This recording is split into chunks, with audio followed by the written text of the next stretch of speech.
Very good. I didn't get that. I was inside during that time.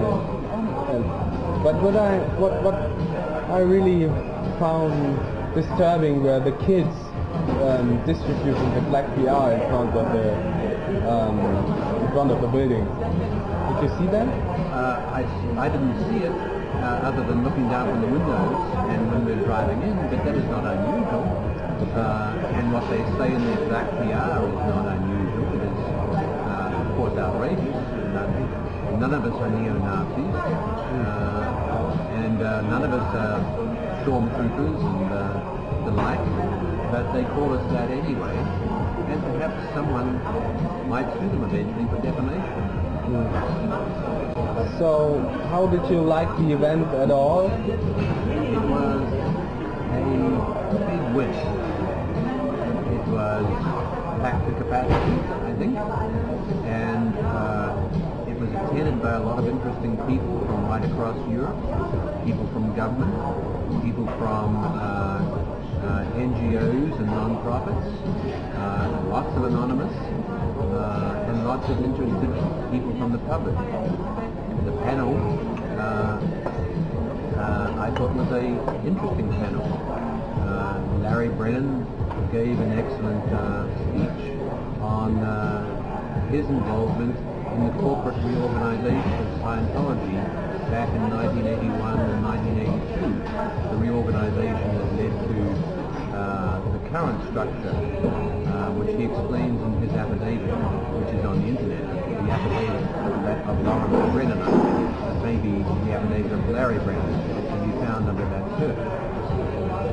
And then Mark Headley spoke about some of his experiences during his 15 years as a staff member at the international headquarters at Golden Era Productions in Gilman Hot Springs near Hemet, California.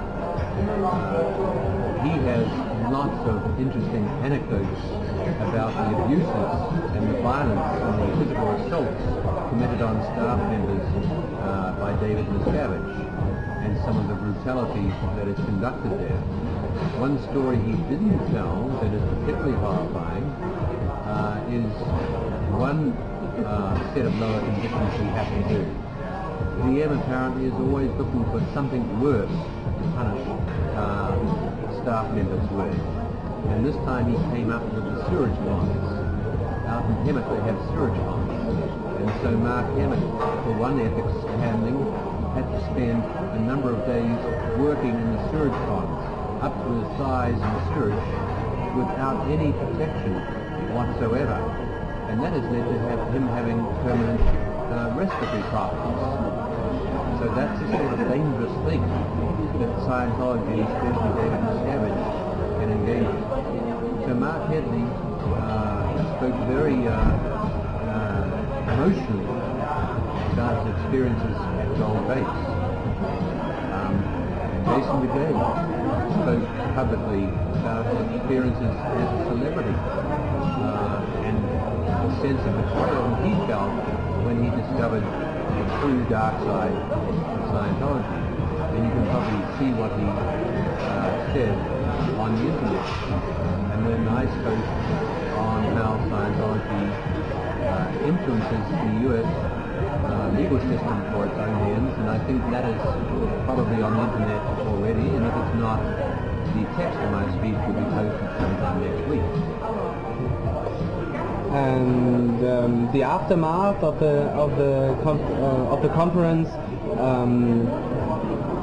do you know already of things that came out of it? Well, I've just spoken about the public event that was on Thursday evening, but there was a media event, a press conference that morning, and the results of that press conference have already started appearing in the press. And that was very interesting with some of the questions that were being asked by the media about the current condition of Scientology and its decline in both numbers and income. Its stat crashes and decline in GI or gross income, decline in staff members, more people having to deal with more problems. Sorry, less people dealing with more problems with less money. So that was on the Thursday morning. And on the Friday we had a very interesting closed-door briefing and discussion with some of the representatives from different governments across Europe, and some of the different NGOs that are working with the governments to deal with some of the crime and abuse and infiltration of the Scientology enterprise here in Europe. Okay. And we are already seeing the results of that in terms of increased cooperation by those with knowledge with those who need the knowledge. And I'm speaking now of prosecutors and government officials who need the information that some of us have access to, so that they can better do the job they are doing now. The Belgian court case being one of them. Okay. And now for the anonymous crowd, was anonymous ever a theme in all this, or mentioned? Yes, anonymous of course made the event even more successful because they were there in great numbers from all across Europe. We had anonymous from Ireland, anonymous from England, anonymous from all across Germany, from Berlin, from Hamburg, from Munich, from Stuttgart. There were people from Cyprus. It was an epic event for Anonymous, and so much more successful because of Anonymous. And hopefully Anonymous can help us build on the success with similar events both here and in the United States.